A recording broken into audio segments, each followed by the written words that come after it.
All right, we are back with lesson 7.4. I am starting on page 316. So we're going to be talking about an equation with two variables, and it represents two quantities that change a relationship to one another. A solution of an equation in two variables is an ordered pair that makes the equation true. So here we're going back. They're going to tell us what we're going to substitute. We don't have to solve, so we're not doing the fence. We're going to plug in the numbers that they give us and then see if that makes the equation true or not. So we have y equals 2x, and then we have an ordered pair over here, 3, 6. And I just wanted to remind you that when we have an ordered pair, x is always the first number, y is always the second number, just like if we were making one of those cool graphs again. So the first number will always be for x, the second number will always be for y. So keeping that in mind, 3 is not going to go into the first variable, 3 is going to go in for the x. So I'm going to substitute 3 in for x. My second number is always representing y, so my 6 is going to be representing the y. So now when I plug those two variables in, 6 equals 2 times 3, which is 6. So yes, that does make that equation true. So now over here we have a little bit more complicated equation, but I still have the numbers that they are telling me to plug in. So my 4 is going to go in for my x, right there. My 12 is going to go in for the y, right there. And then I just have to solve this side. Remember, when I have a number directly next to a variable, that means to multiply. So you can use a dot, you can use the parentheses like the book did, but remember, do not use the x. So now on this side, I have to do this math sentence or expression. 4 times 4 is 16. 16 minus 3 is 13.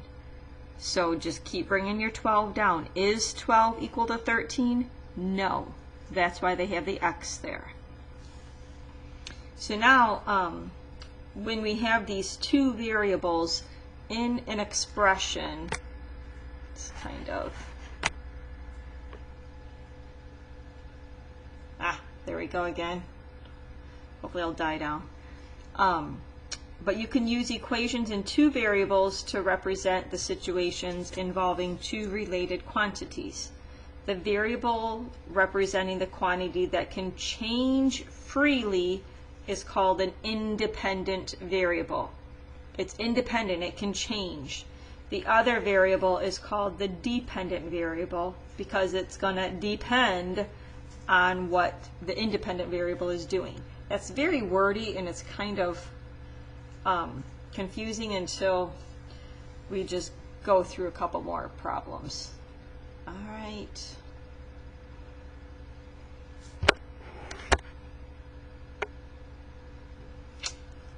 Again. Okay. It's a little glare, but hopefully you can look at your book, see what's going on. That's a little bit better. Okay, the equation y equals 128 minus 8x gives the amount y in fluid ounces of milk remaining in a jug after you pour x cups. So just picture yourself having a brand new gallon of milk and you're pouring some cups for dinner time. So we want to know how much milk is going to be left in that container. So now we want to identify which variable is independent and which one is dependent. Well, the y is going to be the dependent variable.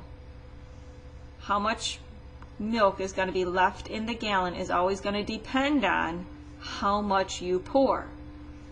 So because the amount y remaining depends on the number x cups you pour, y is the dependent and x is the independent.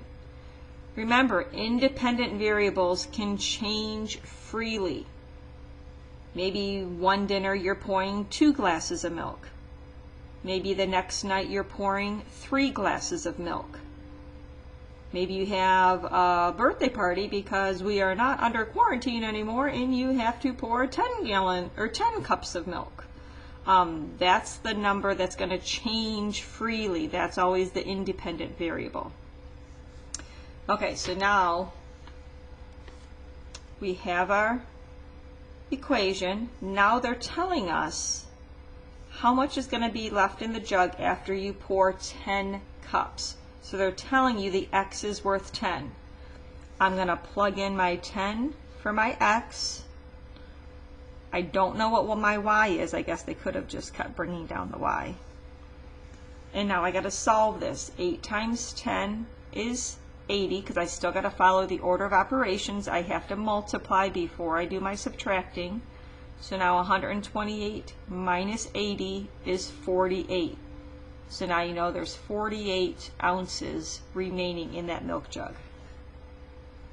So I have a couple notes, and then I'm going to go over 1, 2, and 3 down here. I don't know if you can see that. Okay. So we got my ordered pair there. We're talking about dependent, independent variables today. So just an example, y equals 128 minus 8x. Y is the dependent, the x is the independent. Remember, the independent is the one that can change freely.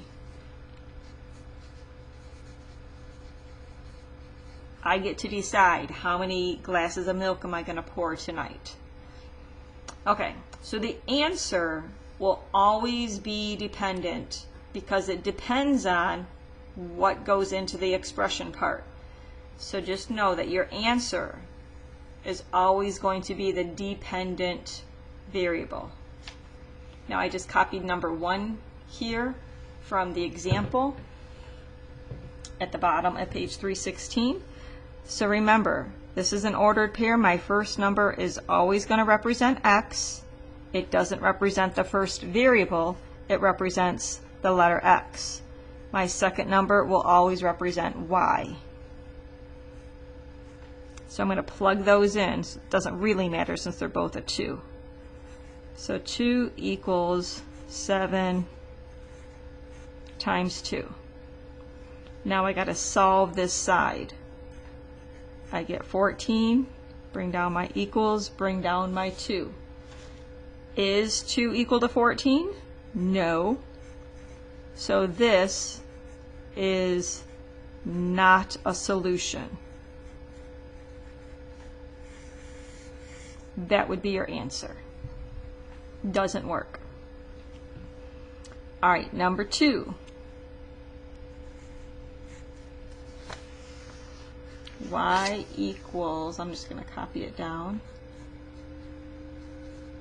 5x plus 1. This time I'm going to use 3 and 16. So again, if you need to label this every time, I would. X is always first, y is always second. So my 16 is going to go in for my y. Bring down 5, bring down my 3, but it's not a 53. I need to multiply that. And then just bring down that plus 1. Solve this side. 5 times 3 is 15. Bring down the plus 1, bring down everything else. Solve that part. 16 is 16. So yes, this is a solution in this example.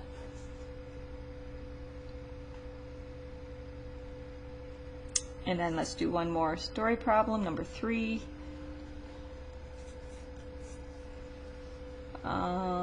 The equation y equals 10x plus 25 gives the amount in dollars in your savings account after x weeks. So I'm just going to copy the equation down that they gave us.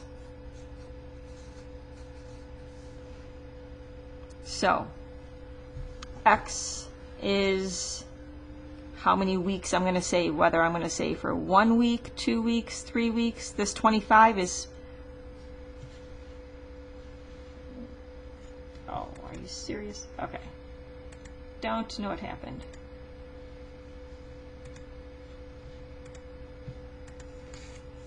Technical difficulties. Okay. You probably had to start with $25 in your bank account in order to open up the account, and then you're going to put $10 in for X amount of weeks. So step A, identify the independent and dependent variables. Well, if you remember my notes up here, the answer is always going to be dependent. So here is my answer. That's what I want to solve for. So y is going to be dependent.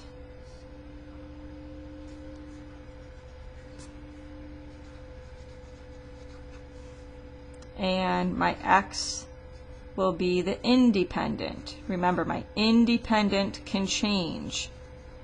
I can change. Do I want to say for 1 week, or do I want to say for 3 weeks or 4 weeks? Or if you look at the book, it's going to tell you how much are you going to have after 8 weeks. So I'm going to plug in my 8 for my x.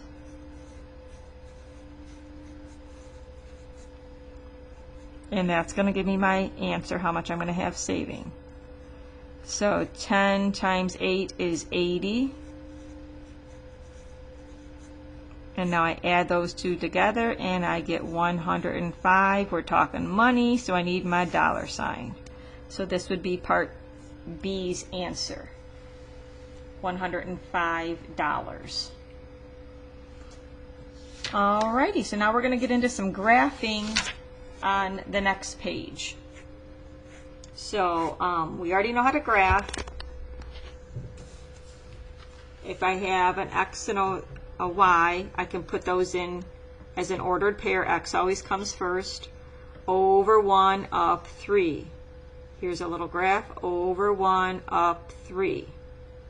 And then my second point, 2 and 4. Over 2, up 4. And then the last one, over 3, up 5. Now here is a story problem. I'm going to let you look over that on your own, and I am just going to get into one more example. So let's look at number 4 on the bottom. It costs $25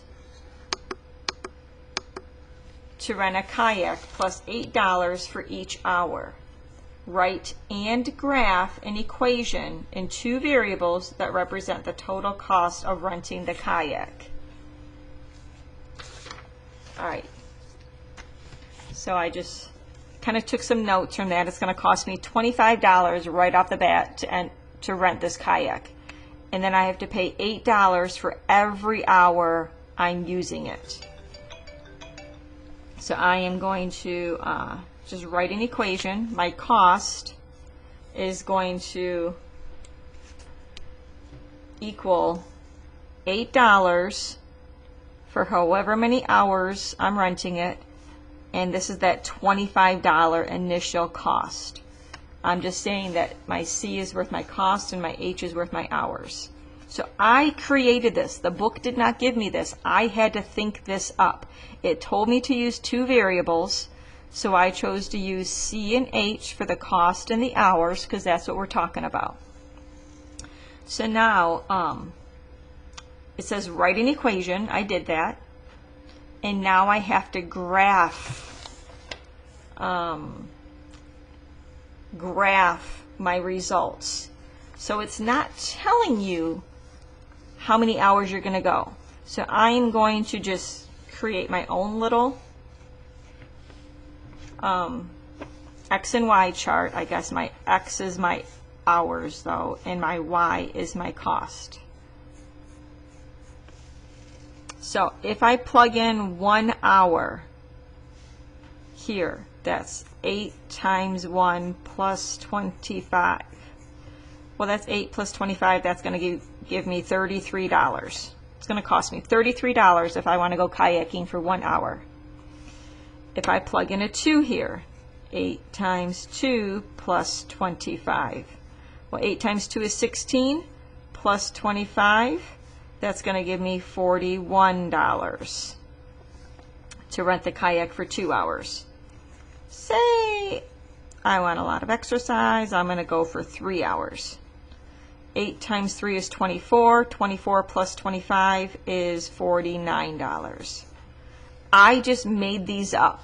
You could have chose different numbers, but I just wanted to make it easy. Just 1 hour, 2 hours, 3 hours. Plus that's more realistic on my end. All right, so now I'm going to make a graph. So I have my hours down here, and my cost in dollars is going to go up the sides. So I don't have graph paper. I'm going to do it just right in my notebook. So now I'm going to turn these into my ordered pair. Because remember, this is my X value, these are my hours, and my Y value is my cost. So 1 and 33, I can just rewrite that as an ordered pair. And then come down here and graph that. Over 1, up 33. It's going to be just a little bit above the 30. 2 is going to be $41.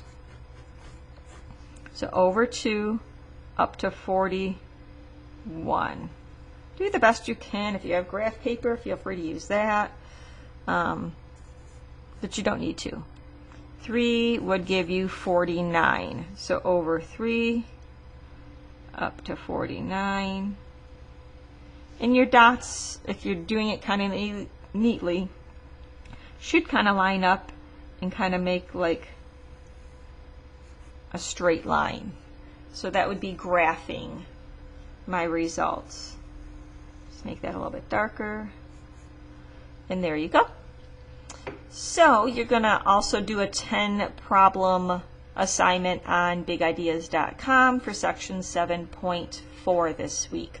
I'll be inputting all the grades into the computer, MyStar, Student Connect, probably more at the end of the week. I'll just probably plan on checking it every Friday, inputting grades for that week. So I hope you guys are having a great time. We'll see you next week.